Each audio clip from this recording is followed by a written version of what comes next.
John Noe unveils Greater Than We Believe with your host, Stephen King.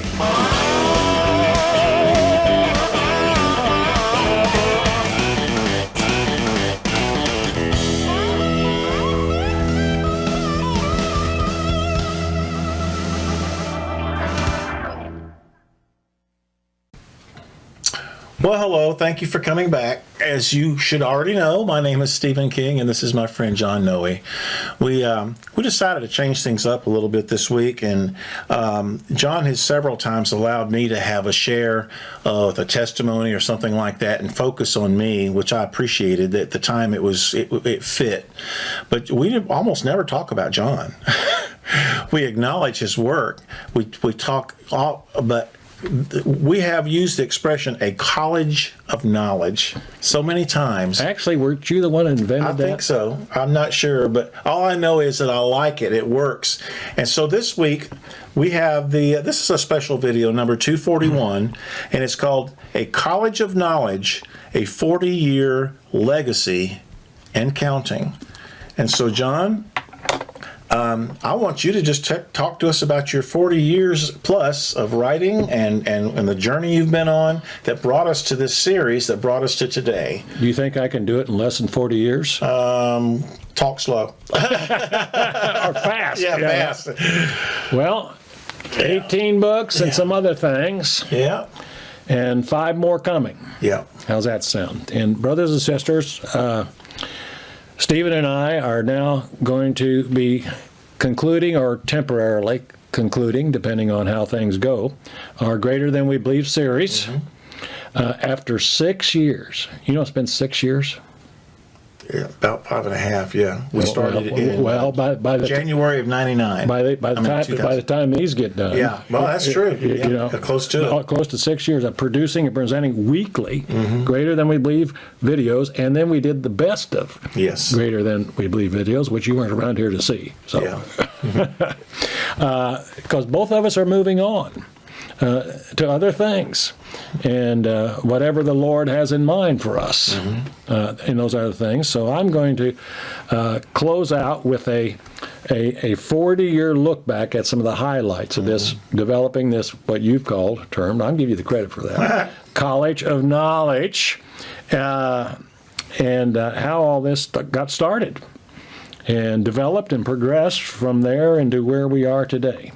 So I will start, Stephen, if you'll help me out here lifting that up, if you would. I'll start with this. It's my picture back in 1979 with my guide, Alphonse Franzon, and I standing on top of the Matterhorn. And he was my expert guide. And there's some other little pictures there. There's a picture of the Matterhorns over in Switzerland.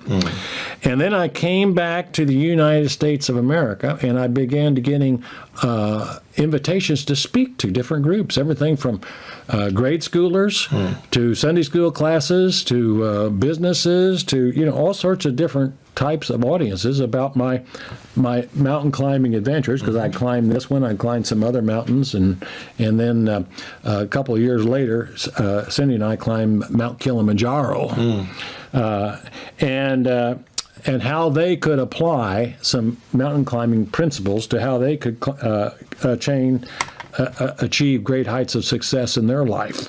And I used these, and I call them my peak performance principles. And I became known as, if we'll put that down, as the motivated mountaineer. And then, if you'll pull that first book out, called Star Spangled Speakers. Back then, I became a member of, because of my speaking, of the National Speakers Association.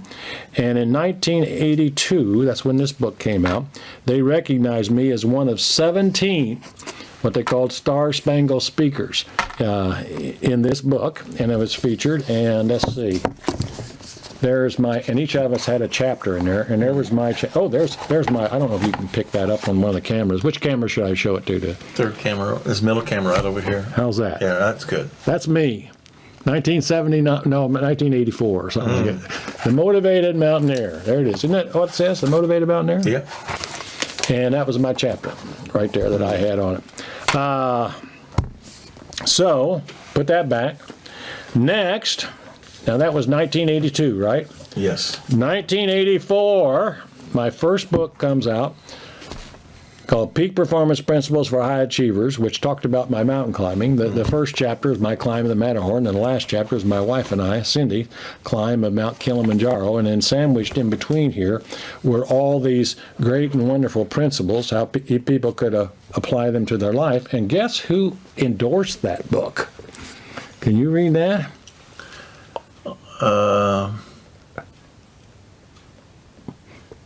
Og Mandino? Og Mandino, author of The Greatest Salesman in the World.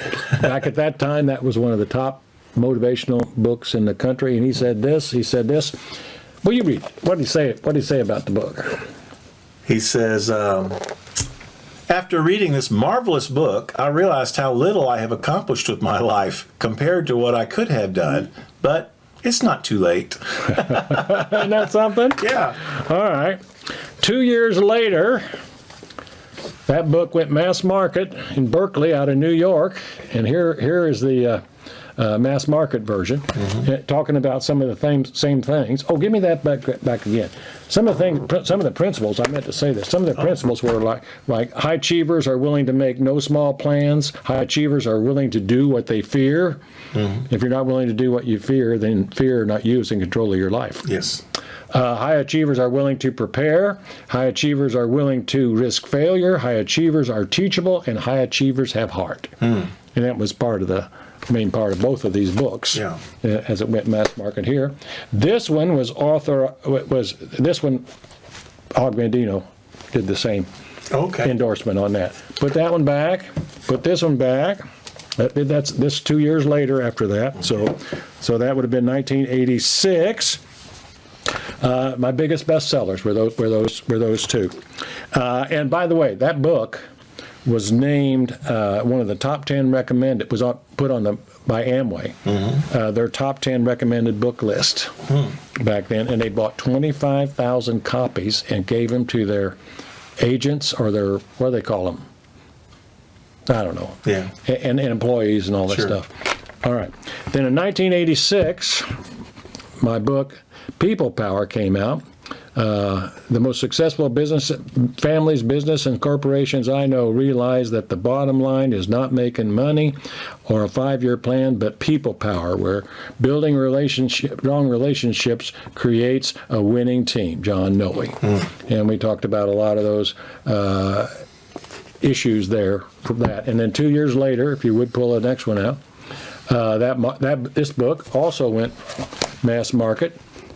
With Berkeley out of New York, sold a bunch of copies, and guess who endorsed that book? Can you read the top? Zig Ziglar. Yeah, read what he said. Oh, okay. Loaded with insights, guidelines, wisdom, common sense, and how-tos that will help you move faster toward real success. Zig Ziglar. Wow, isn't that something? Yeah, that's quite an endorsement. Now, both of these books, they sent me on author tours, which was really nice. Radio, TV, all sorts of stuff. Then in 1991, my first theological book came out called The Apocalypse Conspiracy. Published by Wogemuth and Hyatt and distributed by Word. And this is the book that put me on Larry King Live, right in the middle of Waco. Yes. This came out in 91. Waco was 93. And you know what? Some of you remember what happened in Waco. But I was put on to debate a guy by the name of Harold Camping.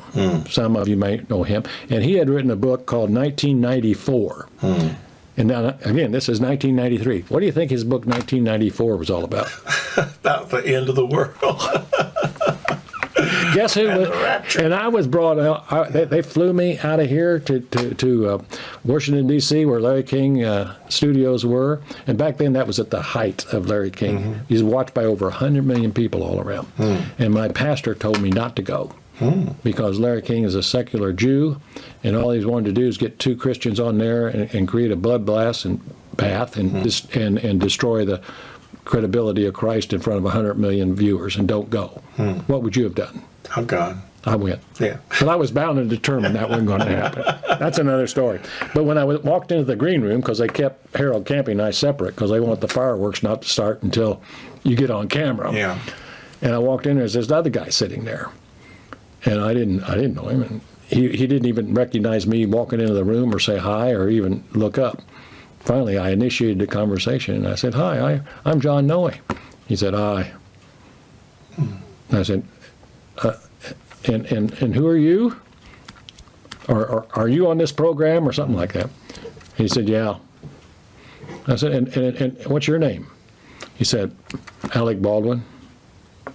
Alec Baldwin? I had no idea who Alec Baldwin was. Oh, man. Never heard of him before. And I said, "Oh, and what do you do?" He said, "I'm an actor." I said, "Oh, really? In what kind of stuff?" "Well, I've been on Broadway and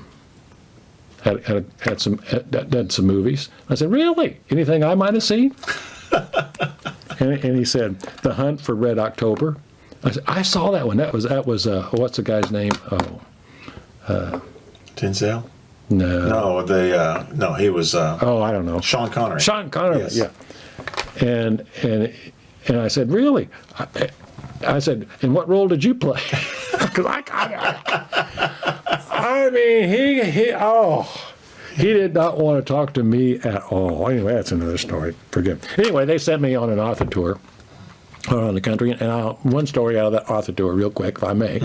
I was on radio at the top-rate AM station in Cincinnati that broadcast the Cincinnati Red baseball games and all that stuff at noon on one weekday. And I'm talking about my book, The Apocalypse, Conspiracy, and so forth. And I got a call after that. About 2 or 3 days later, somebody says, "Are you the guy that was talking on?" And they named the call letters, which I can't remember what those were, on Cincinnati radio last Tuesday or Wednesday, whenever. Well, about Book of Revelation and how it's been fulfilled and so forth. I said, "Well, yeah." He said, "When did you turn to preterism?" And I said, "What's preterism?" I had no idea what preterism. But anyway, that was my introduction into preterism, and I didn't even know that there was such a thing. But that's another story. I'm not going to get into that now. 1994, that was that book. Yeah, I talked about all that. Oh, and then I was asked to. And by the way, at that time I had no formal training whatsoever. But because of that book, Apocalypse Conspiracy, and because it was a creditable book published by a Christian publishing company, I had an opportunity to have the credentials I needed to join the Evangelical Theological Society, because that is a closed society for professional theologians. You can't get into it without credentials. Well, I didn't have any credentials, but now I did. I got into it. And then I started presenting papers over the next many years, and to date I presented, I think, over 18, and this was my last one that I presented in March of 2020, titled Lessons and Laments of Betrayal, a Contemporary Comparative, and really opened up a lot of doors for me, and this is one of the doors that it opened. Okay. And then I heard more and more about preterism, got hooked up with them up in Warren, Ohio, and they published 3 of my books. Beyond the End Times, the Rest of the Greatest Story Ever Told, and the next one they published, and this was in 1999, before the world was going to end. And then this one, Shattering the Left Behind Delusion, in 2000, that talked about why the rapture was not biblical, and so forth. I had a chance at the Christian Bookseller Association convention that year to stand in line to get Tim LaHaye to sign one of his Left Behind books. But instead of having him sign one of his books, I brought this book. And I walked up to him and asked him if he would sign that. And he looked at it and he grabbed it like that and said, "What is this? Preterist?" I mean, that kind of. Yeah. And I started to answer him, and his handlers then shuffled me away. Yeah. And gave me back the book. Anyway, little short story there. Let's see, here we go. Then the next one, Dead in Their Tracks, is Stopping the Liberal Skeptic Attack on the Bible.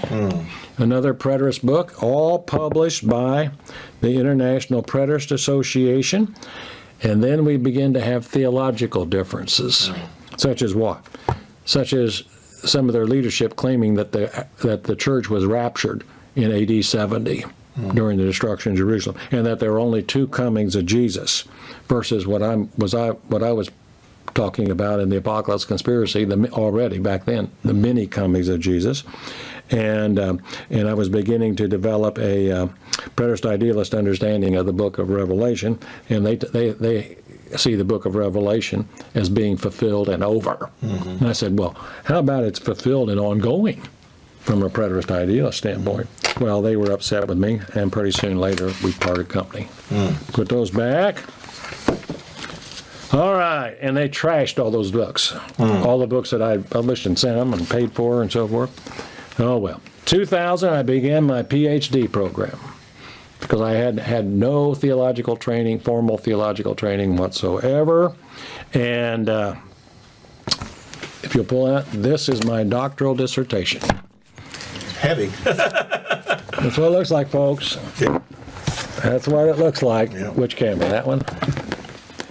That's my doctoral dissertation. My program there was with, here, put that back.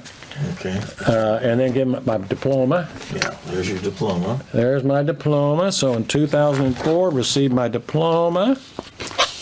By the way, my doctoral dissertation was on synthesizing eschatology, which I will later write. Whoop, you screwed. There we go. Put that in there. Okay.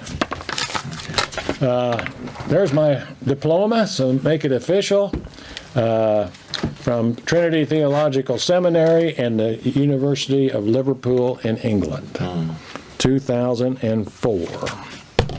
Also in 2004, I had the opportunity at an ETS meeting, annual meeting in San Antonio, Texas that year, that it was having a special seminar on eschatology. And during that seminar, I had a chance to present my preterist idealist position on the book of Revelation as being past in fulfillment but ongoing in relevance. And the moderator, pull that book out, the moderator for that session was Grant Osborne, who wrote the Baker Exegetical Commentary on the book of Revelation, which is the dispensational approach. And after I presented that there for about 10 minutes, talking about how the entire prophecy of the book of Revelation was at hand, soon, things that were soon to take place or shortly to take place, obeyable, heedable, keepable in the lives of the people there, and how in the middle of it John is told to prophesy again about many different nations, languages, tongues, and kings, which gives us the exegetical basis for extrapolating the entire content of the book of Revelation beyond its historical fulfillment, a la preterist idealist. And he, in front of the whole group, recommended that I write up my comments about my preterist idealist approach to the book of Revelation and put it in the form of a theological paper and submit it to the editor of JETS, the Journal of the Evangelical Society, along with his recommendations for publication. Put that back. 2 years later, both of them, three of them, pull all three of them. There you go. 2 years later, in 2006, it was published in JETS, the Journal of the Evangelical Theological Society. This is what it looked like back then. An exegetical basis for a preterist idealist understanding the book of Revelation. Arguably one of the most credible things I've done, theologically, to be published in a credible journal, along with my doctoral dissertation. Here's the article that's inside. It's a printed copy of it, and so forth. And it's written in a theological manner and mode that I would not have any of my books written in. Yeah. But anyway, that happened in 2006. You put those back. Also in 2006, the next. Does this seem like a college of knowledge to you? Yeah. You see the progression and how my publisher for Peak Performance Principles for High Achievers back in 84, was it when it came out? And this is now 2000. Well, actually, it was 2004 when they approached me. He called me up and he said, "John, it's been 20 years since you wrote Peak Performance Principles. So why don't you do a revised and expanded edition and tell all your readers, which was over almost 200 sold over 200, close to 200,000 copies." He says, "Why don't you tell all your readers how these great and wonderful principles that you advocated have held up in the last 20 years since you wrote this book?"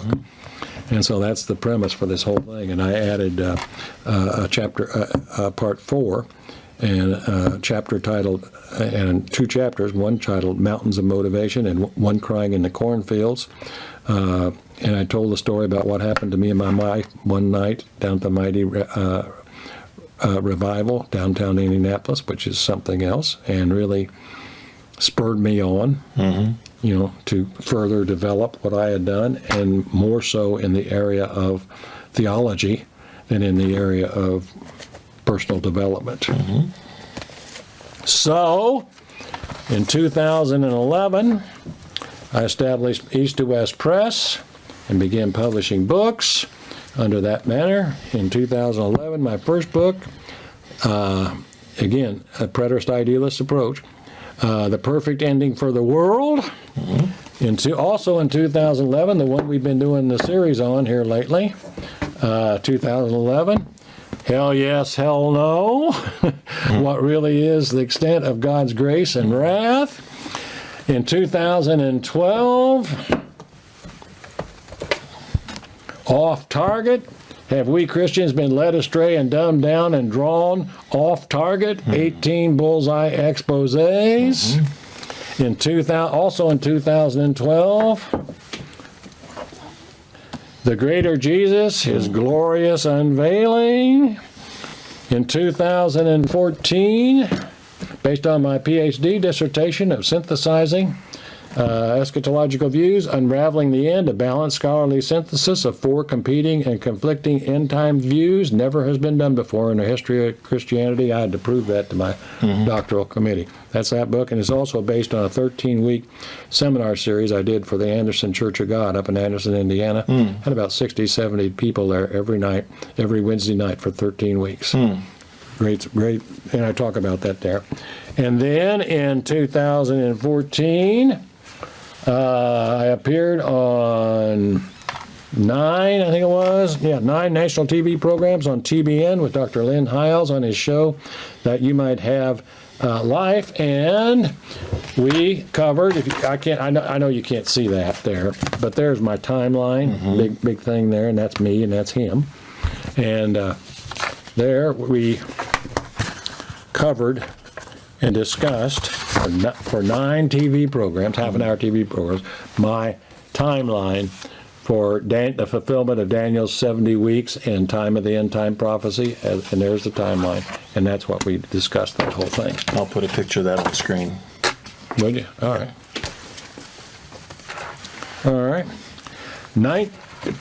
2015, the next book, The Creation of Evil, which you and I did some videos on that.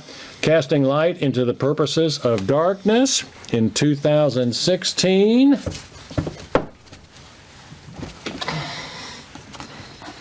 A Once Mighty Faith, Reclaiming the Central Teaching of Jesus and Re-engaging the Miraculous, all about the kingdom, and how we've so messed it up and ignored it and denied it and paying a huge price for that. In 2017, on the 500th anniversary of the Protestant Reformation, Martin Luther, the next great Reformation for reclaiming Jesus' everlasting kingdom. And then lastly, in 2021, 80/70 the movie. Back in, I think it was 2012, Ted Baer, publisher of Movie Guide magazine, who quoted on here, it's the greatest story never told, Ted Baer, Movie Guide magazine, approached me about doing a big screen Hollywood movie. Writing the script for it based upon my book, Beyond the End Times. And he said there's never been a big screen Hollywood movie made about this historical army siege and destruction of Jerusalem, and that I'm going to be the one to write it. And at that time, I'd never even read or seen a Hollywood script. I didn't know anything about it. And I tried to get out of it. And he said, well, you've written all these great and wonderful books. You know, he knew about a lot of them and so forth. And there you see him, this college of knowledge.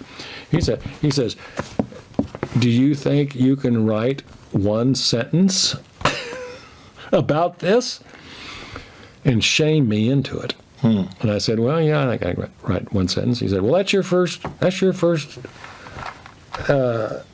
objective, is to write one sentence about what this movie's going to be about. Well, it took me a week to write it, and I sent him about 5 or 6. And now that 5 or 6, we came up with one. And then he says, your next objective now is to write one paragraph. And then eventually it came out to be a 126-page script. And there, inside this book, there it is. There's that's what I, Script. Yep. but done in this format. Yeah. Anyway, that's what that was. So, but I'm not done yet, Stephen. Okay. Tentatively, I have 5 more books to do. And tentatively, one of them might be called, you got the College of Knowledge standing up there? One of them might be called this. I'm still exploring titles. Yeah. The Late Great, sound familiar? The Late Great Almighty Conspiracy, How the Church is Betraying the Faithful, or How the Church is Betraying the Almighty, or How the Faithful are Betrayed, Robbed of Power, and Tamed, or something like that, for 30 Pieces of Man-Made Tradition. Sound familiar? Another one is my objective is to write a positive motivational book on the ultimate downer topic. Any idea what the ultimate downer topic is? Death and dying. Yeah. So how do you, if you're going to write a positive motivational book on that topic, you got to have a positive motivational title. Yeah. How about Love Great, Die Great? Yeah. And somebody told me, said, don't put die in a title. Nobody wants to read a book about dying. So if I don't use die, maybe we might call it Love Great, Go Great. How's that? Because you go to heaven. Yeah. Well, how do you get to heaven? Yeah. You die. Yeah. Right? Life's utmost adventure, utmost fulfillment. That's still in the works. And then my sequel book to Peak Performance Principles for High Achievers, 40 years plus later, The Ultimate Competitive Edge, Arousing the Sleeping Giant in You, or Maximizing Your Effectiveness in a Tough Competitive World. And then I have and you can put that back now, up there, stick it in the end there. And then my wife wants me to write a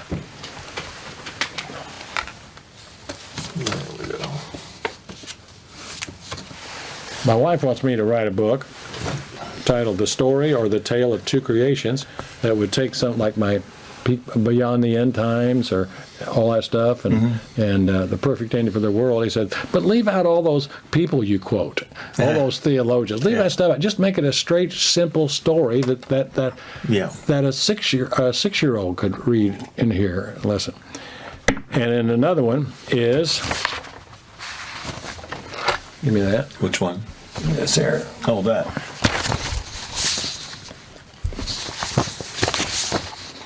Well, there it is. A Story or Tale of Two Creations. And the last one, the 5th one yet to do, is a personal memoir for my family. Yeah. titled Growing Up Johnny. My greatest hits, foul balls, and strikeouts. I like it. And that's me, Olin Mills Studio. You're choking up on the bat there, aren't you? And I think I was 6 or 5 or 7 or somewhere in that range. I don't know. I don't know. But Growing Up Johnny. I like it. And then I'm ready to head on up. But those are my objectives. And I would appreciate your prayers. That help me do this. And these are mostly written, but I got to finalize them. But the biggest challenge is getting them Published. majorly published. Yeah. And some of these have the capability of being majorly published, but it's a whole different market now in book publishing than it was when I first started back in this beginning of the College of Knowledge. And I didn't even plan on it being a College of Knowledge. I just did it because I was climbing the great mountains of the world, and people asked me to start speaking. And somebody said at one time, well, you ought to write a book. Well, 18 of them. Yeah. Plus a dissertation, plus ETS theological presentations, Plus the ones you're working on now. plus the ones I'm working on now. So lastly, brothers and sisters, Stephen and I would like you to know how much we have appreciated your viewing and your prayers for this Greater Than We Believe ministry that we've been at for almost 6 years now. And by the time we get these done, it'll be closer, even closer than that. And your prayers for asking the Lord to open up more amazing doors for both of us, right? And going forward and going onward and upward, Lord willing, of course. And with that, I will turn it back to you to close us out. Thank you, John. That's impressive. That is impressive. Whew. Folks, it's been said, like with TV shows, sitcoms, things like that, the best thing you can do is go out when you're on top. Leave them wanting more. And that's what we've made a joint decision. If you'll remember early on when we started this, we were saying that we really felt that God was leading this and he wanted us to do this, and we asked his blessings on it, and he has certainly blessed it. But we also said that this is not about John, it's not about me. It's all about God. That's the central figure. Who is greater than we believe? Well, it's Jesus himself. So we wanted to make sure that this was all what God wanted done, and in his timing. And we said when God gives us the indication that it's time to shut it down, it's not that because it failed, it's because we want a rounded package here that can sustain itself for years and years and years. So instead of trying... So we're not shutting it down. We're not shutting it down. This series will stay on YouTube, God willing, from now on, and I am actually going to be in the midst of taking all the videos that we've recorded and migrating them to other things like Spotify and just several other venues, and that way if something happens to one, there will be others there. But we want people to be able to search these subjects for years to come, and we hope that there will be a whole new generation of people over the years, even after John has gone to his reward, that his legacy... Loss or punishment. Yes, loss or punishment. John has got these other projects, these other books to write, and he just told me about speaking to some elders in India the other day. He has to get up at 1 o'clock in the morning so he can be on FaceTime or with them. Zoom at 1:30, which is noon their time, so he can have instructional time with them as a body of elders that are there that wanted to learn from him, have him. He's not just pastor, sir. Pastor, excuse me. Yeah. Okay, and so this is something else he's doing. And John has been running around so much. That's one reason why and doing this video series. It takes a lot of preparation for him to get himself mentally and physically to the point where he can do these videos, which is robbing from other time. And God bless you, John. I'm glad you're alive and with us, but we all know we're all mortal, and we know that there's going to be a day, it'll be a celebration, it'll be graduation. Semi-mortal. Semi-mortal. But you're going to have a celebration, and we're going to be celebrating your life. Well, at that time, I'm hoping that he will have used this time he's still got effectively and finished what he started, so that he'll have that legacy and that this will stand the test of time. And I have been very happy to be a part of this. I've been so blessed. So, excuse me. I'm a very emotional being, in case you didn't notice. This has been quite a journey. And man, I've been through a lot with John.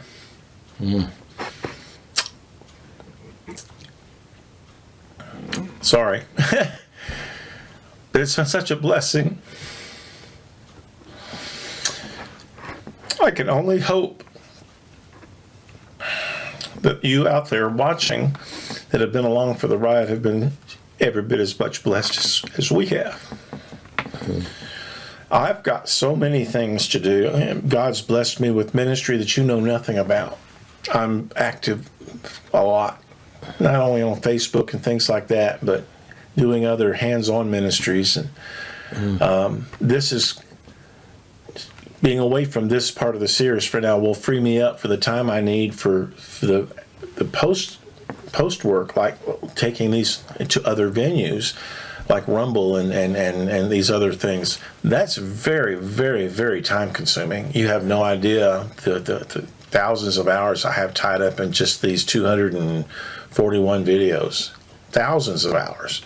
For every video that we make, I average 8 to 10 hours from the counting setup, do the video, go home, download to the computer, a ton of editing.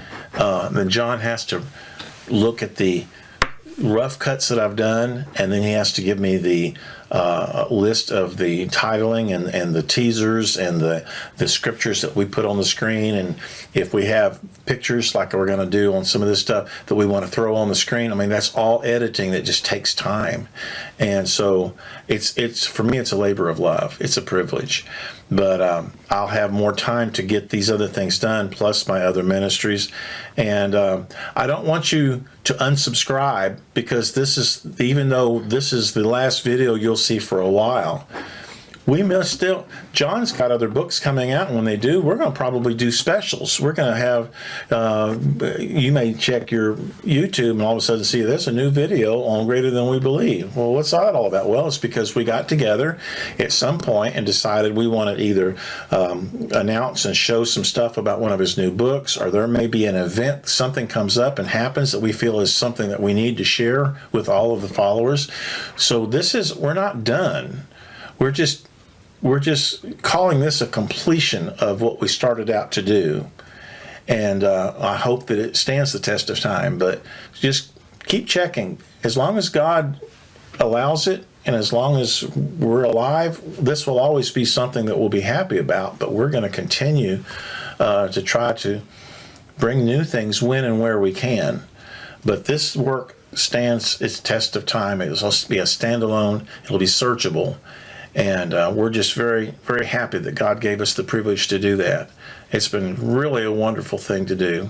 And so I ask that you will continue to pray for us individually and the ministries that we're involved in. And I will always consider this one of the best times of my life to be able to help my brother. He didn't want to do this. I'm the one that talked him into it. So it's all my fault.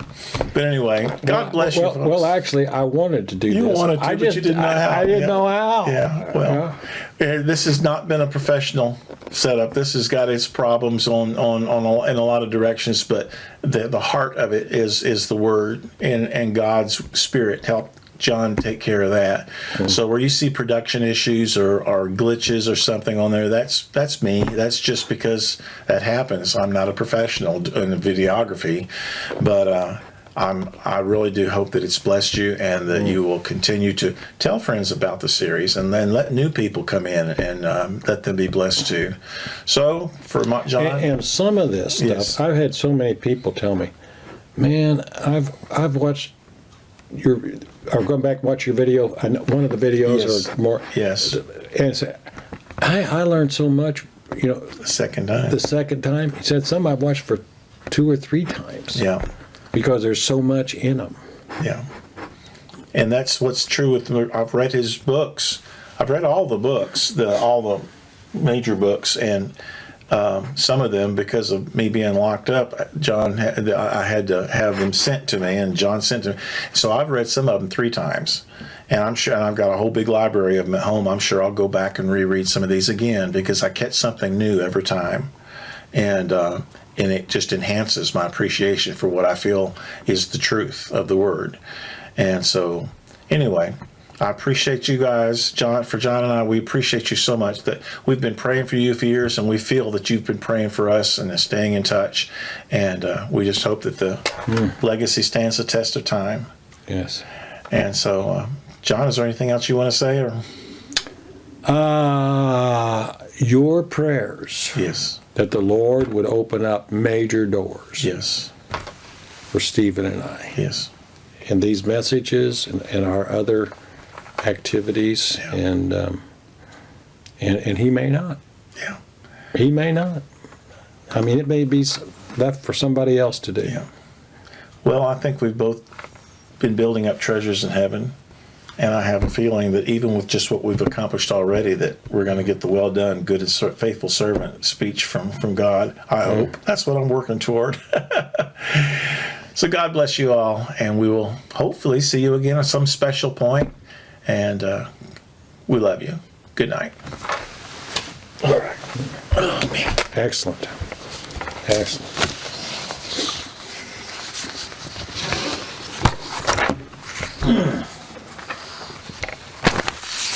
That was hard. Well, you've done other things that are hard. You're getting good at it. Doing hard things. Well, it's good tears. It's not tears of sorrow. It's tears of joy. God is so good.